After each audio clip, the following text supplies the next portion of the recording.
안녕하세요. 공정한 손해사정 보상의 공손입니다. 오늘은 척추압박골절, 그중 허리의 요추압박골절의 AMA 방식 후유장애 보상 사례에 대해서 얘기해볼까 합니다. 자, 그럼 오늘의 이야기 한번 알아볼까요?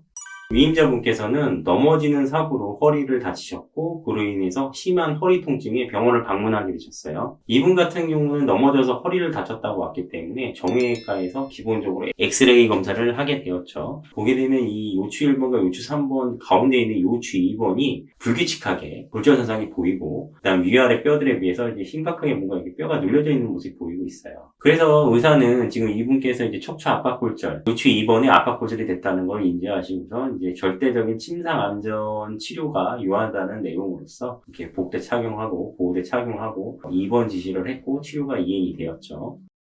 보게 되면 요추 2번의 골절 폐쇄성이라 나와 있어요. 그래서 12주간의 치료 및 가류가 필요하다고 이렇게 되어 있는데, 보게 요추 2번의 골절이라는 게 요걸 얘기하는 거거든요. 정확하게 척추체 압박 골절입니다.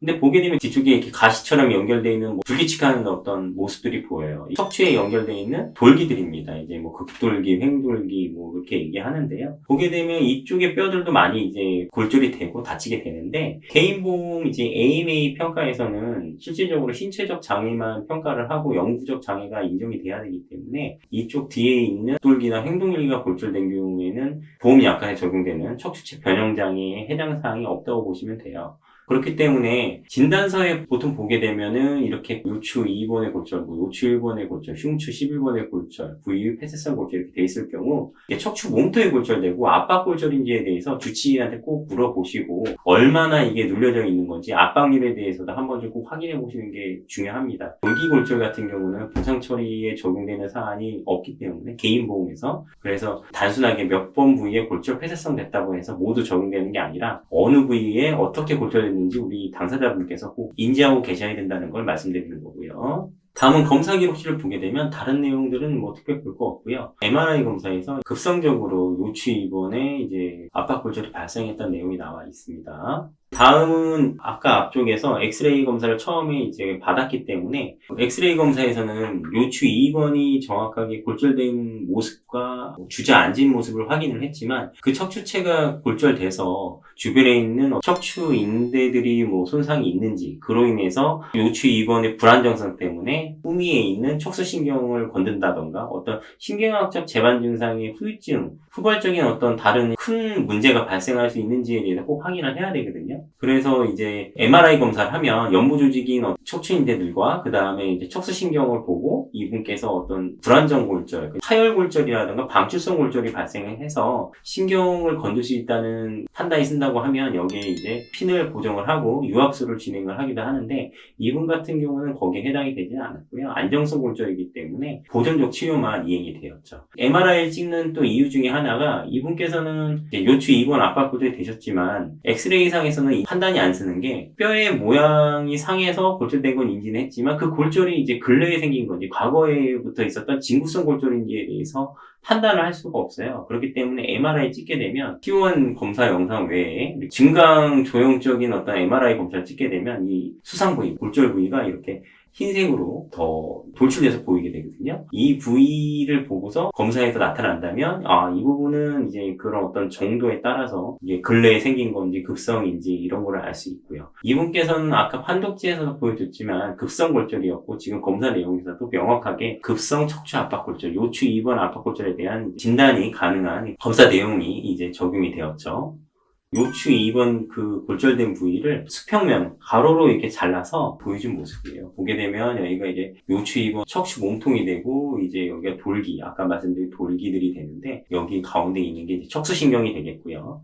첫 번째, 두 번째, 세 번째, 네 번째 이렇게 모양이 주저앉을 때 찌그러진 모습이 이렇게 위에서 아래로 이렇게 층층이 잘라서 봤을 때 이러한 모습들로 이렇게 골절이 된 거고, 보게 되면 그나마 인대 파열이라던가 심각하게 신경 손상이나 그런 부위가 없기 때문에 수술을 적용을 안 했다는 내용을 알 수 있었고, 그 다음에 전형적인 안정성 척추체 압박 골절이라는 걸 알 수 있었습니다.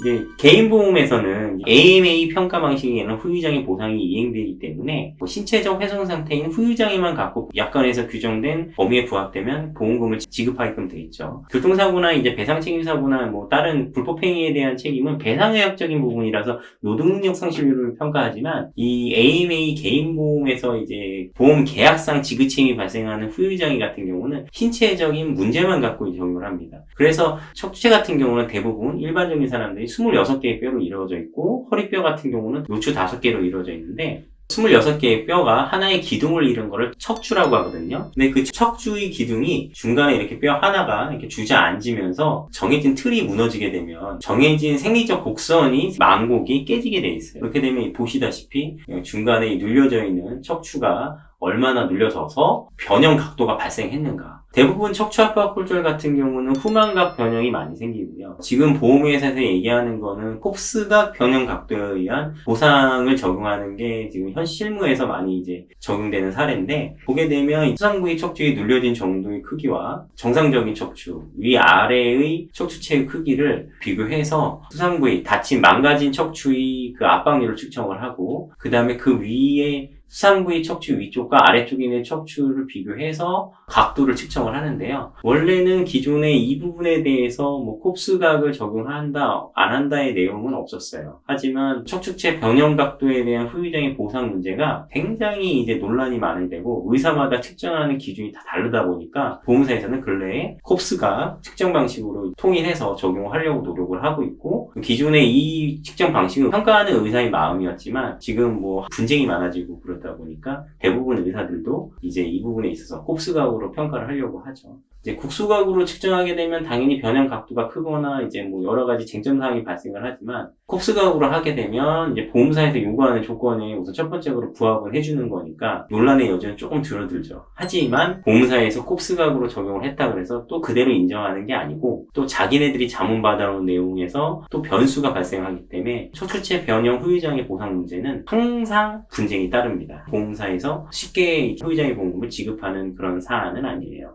다음은 이분께서 후유장애 감정을 받으신 내용이죠. 떨어지셔가지고 넘어지셔 다쳤다 내용 돼 있고, 요추 2번 압박골절이 이분 같은 경우는 18도가 조금 넘는 후만각 각도가 나오셨고, 압박률은 29.5%가 적용이 됐는데요. 압박률 같은 경우는 사고 당시 그 당사자분의 어떤 체질적인 요인, 골 감소증이라던가, 그다음에 골다공증, 그 사람의 나이, 여러 가지 재반적인 이제 생리적 문제들이라든가 생체적 어떤 문제들에 의해서 뭐 같은 충격이라 그래도 달라지기 때문에 사고 관여도 부분은 항상 이제 쟁점 사항으로 남아 있고요. 특히나 척추 압박골절 부분은요. 그래서 이분이 적용된 거는 생명보험 약관상 중도의 기형, 연구이 남았을 때가 적용되는데, 중도의 기형이라 하면 뚜렷한 기형을 얘기하는 거고, 개인보험 약관상 이제 장애지급률은 30%에 해당되는 내용이라고 보시면 됩니다. 이분께서 이제 들어놓으신 이제 보험질거를 보게 되면 재해상의 특약, 재해상의 특약 두 개가 있었고요. 지금 30%. 이분이 가입하신 보험은 이제 옛날 생명보험 급수약관이기 때문에 좀 오래전 약관이죠. 그러니까 한 2005년 전에 가입한 이제 약관에 해당되겠네요. 보험상품에 해당되시는데, 그 당시에 이제 가입한 내역으로 보시면은 이제 30%, 4급 30%에 해당되는 두 개의 특약에 의해서 후유장애 보험금을 받게 되셨죠. 이분께서 이제 쟁점이 가장 컸던 부분은 앞서 설명드렸던 부분들 중에 이제 외상 기여도, 사고 관여도랑 콥스각에 의한 후만 변형 18도가 이제 조금 넘는 이제 각도가 평가돼서 손해사정이 진행이 됐지만, 보험사에서 자문을 진행을 했을 때 본인들의 입맛에 이제 맞게끔 자문을 받아보니까 당연히 이제 피보험자분께서 평가를 받으신 변형 각도가 차이가 발생을 하고요. 그 다음에 이제 외상 기여도 부분도 본인들은 어느 정도 이게 체질적 요인이 있다. 그래서 뭐 자문을 받아와서 그 내용으로 이제 항변의 사유로서 이제 제가 손해사정한 내용하고 대립이 되는 거죠. 결과론적으로는 이제 대학병원에서 감정을 받았다는 내용이고, 재차적으로 뭐 주치의라던가 아니면은 제3의 대학병원에 가셔서 다시 이제 감정을 재차받고 거기에 대한 소견으로서 외상에 의해서 100% 이제 된 게 맞고 체질적 요인은 인정하는 게 아니다. 그래서 사고 관여도 100%의 변형 각도, 뚜렷한 기형에 적용되게끔 인정이 됐죠. 척추압박골절 같은 경우는 어떻게 보면은 요즘 정보가 많이 오픈되어 있다 보니까 쉽게 생각하시고 본인들께 직접 처리하실 수 있다고 생각하시는 분들도 많이 있으세요. 하지만 생각 외로 보험회사에서 쉽게 주는 그런 항목이 아닙니다. 굉장히 좀 까다롭고요. 척추압박골절 개인보험 보상 처리가 생각보다 굉장히 어렵기 때문에 저희들도 이거 업무 처리를 할 때는 이렇게 쉽게 생각하지 않고 좀 더 심도 있게 보험사에서 어떻게 자문을 받아서 어떻게 나올지에 대해서 경험이 많아서 이제 대충은 다 알고 있는데 그 부분을 이제 생각하고 해안을 갖고서 문제를 해결하는 게 또 노하우라고 이제 할 수 있겠죠. 오늘의 보상인공손 이야기는 여기까지고요. 척추압박골절, 개인보험 후유장애 보상 청구에 대해서 이야기를 드렸는데 오늘의 내용을 갖고서 여러분께서 본인들의 어떤 문제점을 해결할 수 있으시면 참 좋을 것 같고 만약에 본인이 하시기 부담스러우신 분들이 있다면 영상 이 아래쪽에 있는 상담 창구 이용하셔서 질의하시면 거기에 대한 또 좋은 답변 드릴 테니 많은 이용 부탁드립니다. 감사합니다.